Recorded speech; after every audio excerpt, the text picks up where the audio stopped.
Alors je vais tenter aujourd'hui un essai que je n'ai jamais vraiment fait, c'est-à-dire parler de l'histoire, et puis même de la préhistoire, sans avoir aucun texte. Voilà. Je suis toujours admiratif de ceux qui sont capables de ce genre de performance. Alors maintenant, l'histoire, c'est quoi? L'histoire, c'est d'essayer de voir ce qui s'est passé dans les siècles qui nous ont précédés, et même les millénaires, voir ce qu'ont vécu nos ancêtres. Ce n'est pas le roman national français, ce n'est pas de définir tel grand homme qui a fondé la nation française, qui a formé l'État français. Non, ce n'est pas ça l'histoire. L'histoire, c'est ce qui est défini par Lucien Febvre et Fernand Braudel dans les annales entre les années 1920 et 1940, c'est l'histoire des peuples, de ces masses populaires profondes qui n'ont jamais eu le droit à la parole. L'histoire de l'État, l'histoire des nations, n'est pas l'histoire. Voilà.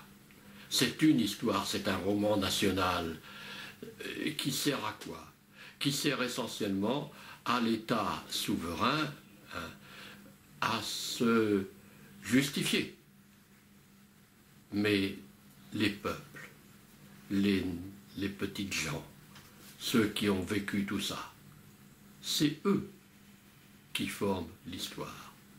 Alors maintenant, c'est quoi l'histoire? Ça commence quand? Ça commence quand on commence à écrire. C'est ce qu'ont défini les scientifiques de l'histoire. Ils ont dit, voilà, on définit l'histoire à partir du moment où on a des écrits. L'histoire repose sur des écrits.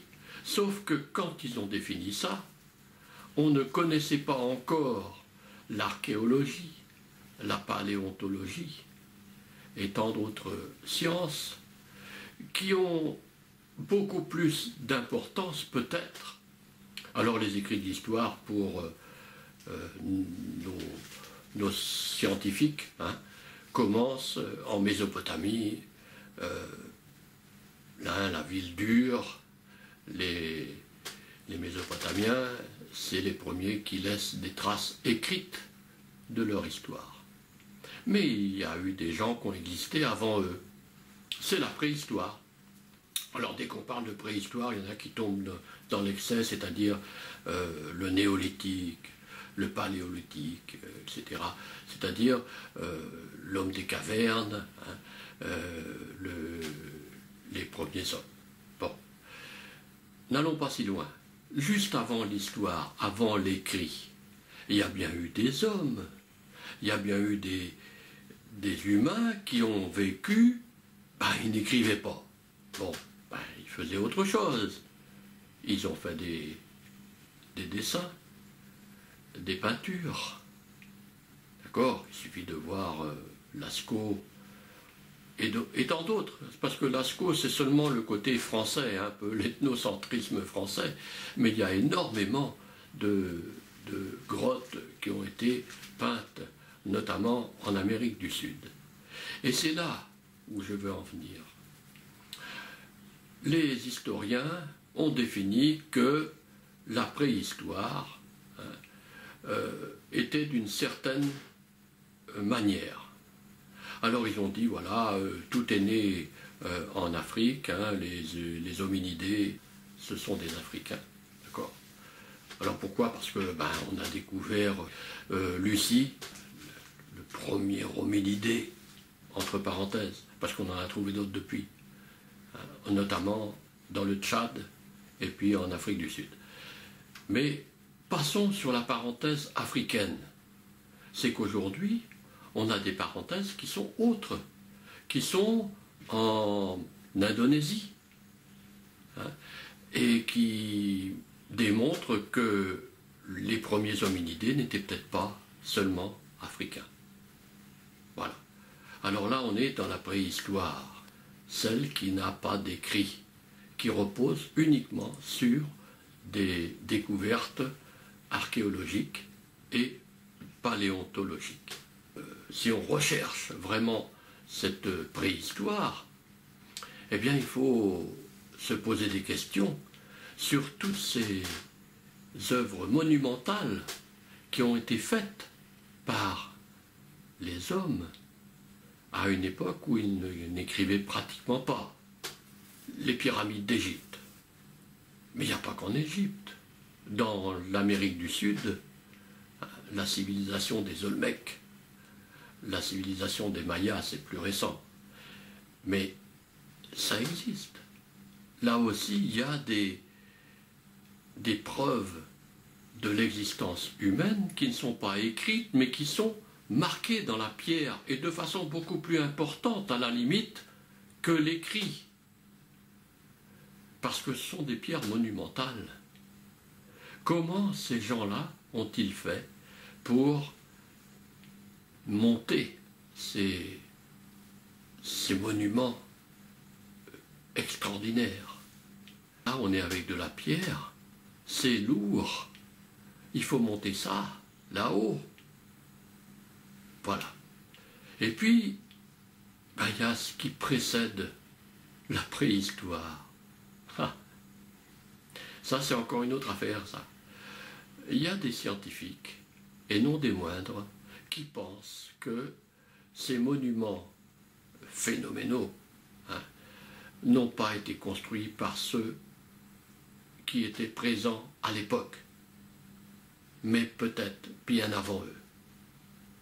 Et qu'il y aurait eu une civilisation mondiale qui aurait eu des capacités de connaissance et de technologie permettant l'édification de ces monuments.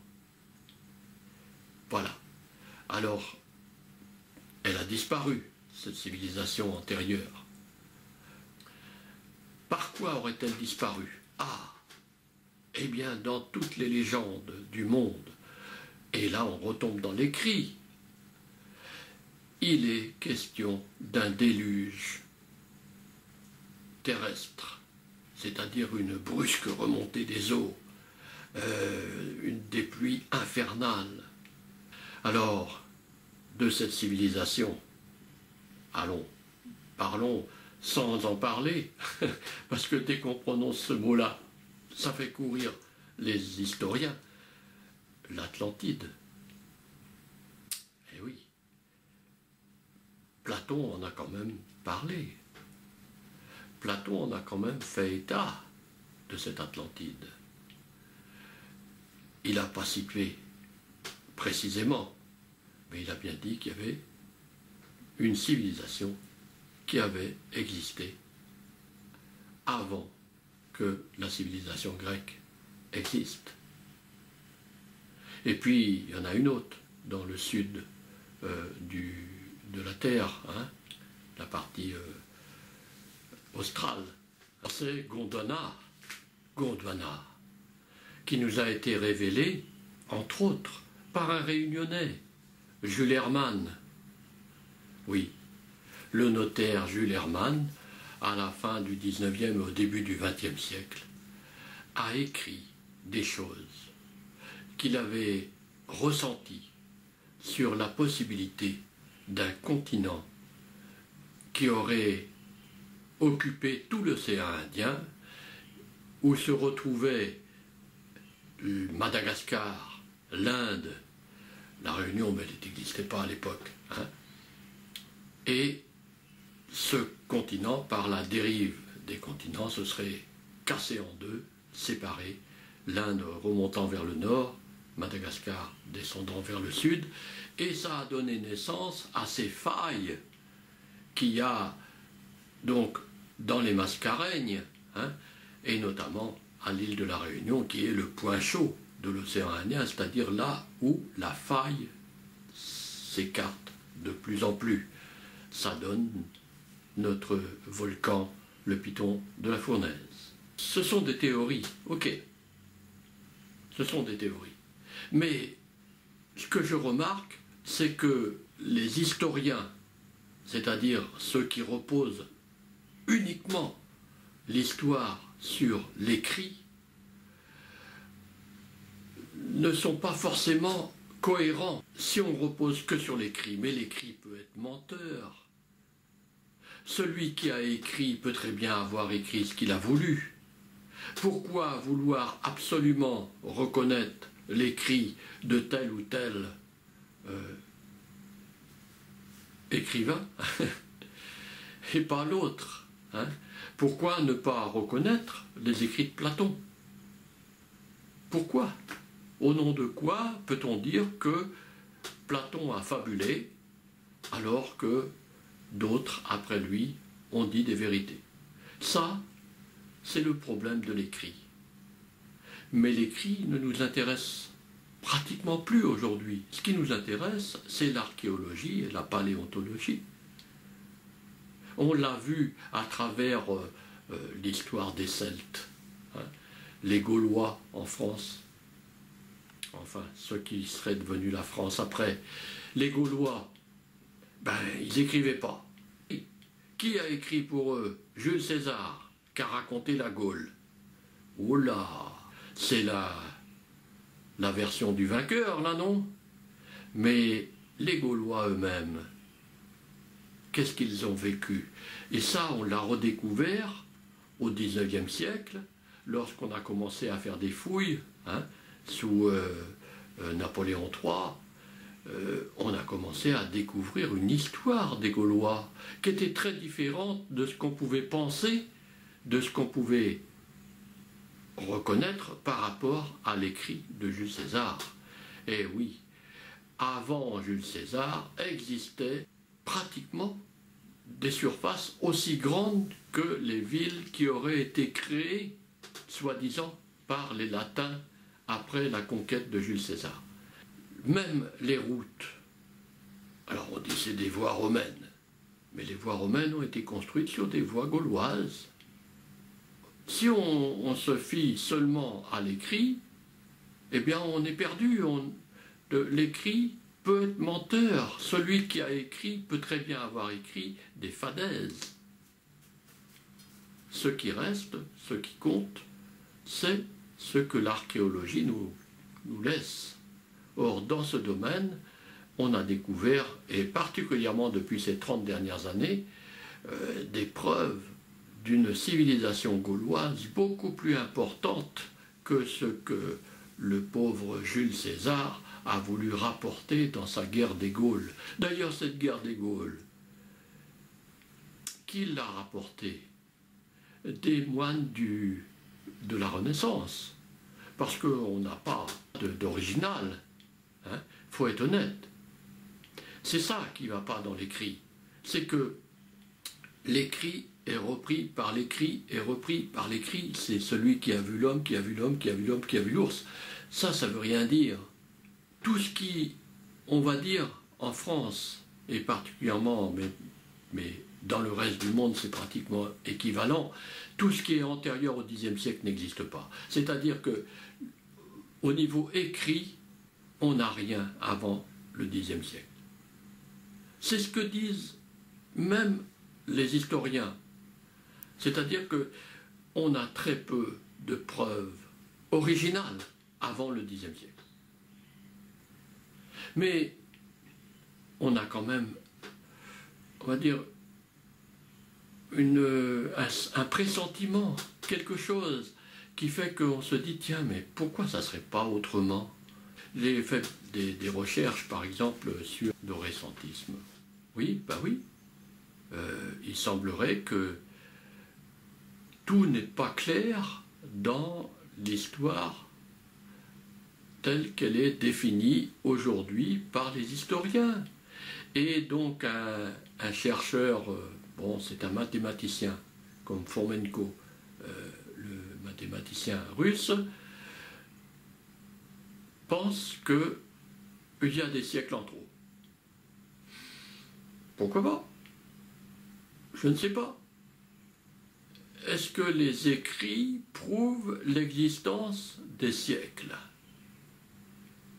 Est-ce que ceux qui ont écrit, qui étaient à la fin du Moyen Âge, à la Renaissance, hein, n'ont pas inventé certaines choses?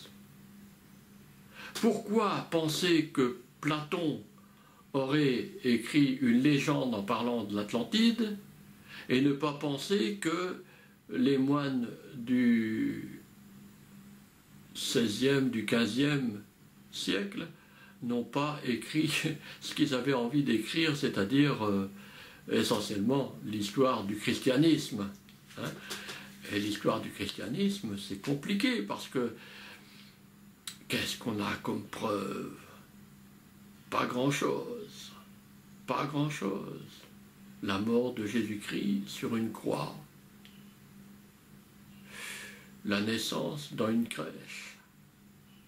Oui, c'est l'histoire. Mais c'est l'histoire reposant sur quoi? Voilà. Et pourtant, personne aujourd'hui ne contesterait l'existence de Jésus-Christ. On pense que Jésus-Christ a existé. Est-ce que c'est le Jésus-Christ défini dans les évangiles? Ça, on n'en sait rien. Et puis à la limite, c'est pas très grave. L'important, c'est le message qu'il a laissé. C'est, je pense, ce que les historiens n'ont pas compris, peut-être d'aujourd'hui, c'est que ce ne sont pas les faits qui comptent. C'est ce que l'humanité a laissé comme message. Les faits, c'est les faits, la bataille de Crécy, Jeanne d'Arc, et De Gaulle, etc. Bon, bref, le roman national. Mais ce sont des faits. Mais ce qui compte, c'est pas ça. Ce qui compte, c'est le message. Qu'est-ce que l'humanité a voulu laisser comme message pour nous? Or, il faut regarder autre chose que l'histoire à ce moment-là. Il faut regarder la littérature, peut-être. On a des messages. Victor Hugo laisse de grands messages. Les Misérables. Et même avant. D'accord? Chateaubriand, Shakespeare laisse des messages. Mais ceux-là, on ne les considère pas parce que ce ne sont pas des historiens, ce sont des littéraires. Ah ben oui, mais tout le monde a le droit d'écrire et de dire ce qu'il pense d'une époque. Voilà. Alors je vais arrêter là, hein, c'est déjà un bon début. Je pense qu'il n'est pas facile de faire cette opération, de dire quelque chose sans l'avoir véritablement préparé par écrit. Mais ça peut se faire, et je suis, je vous le dis, admiratif de ceux qui sont capables de le faire. Et parmi ceux qui sont capables de le faire, il y en a un que j'admire particulièrement, c'est Jean Lassalle. Mettez-vous à la place de ce personnage qui est né dans un petit village des Pyrénées occidentales et qui est devenu maire de son village à 18 ans, député, et qu'il est resté, et qui est capable de faire des discours à l'Assemblée nationale sans un papier, et qui est capable d'essayer de convaincre les ministres de l'incohérence de leur sujet, de l'impossibilité d'appliquer la loi qu'ils veulent faire voter. C'est un type extraordinaire, mais ça, les Français n'ont pas compris. C'est très dommage, parce que je pense sincèrement que Jean Lassalle est un grand monsieur, est un grand personnage.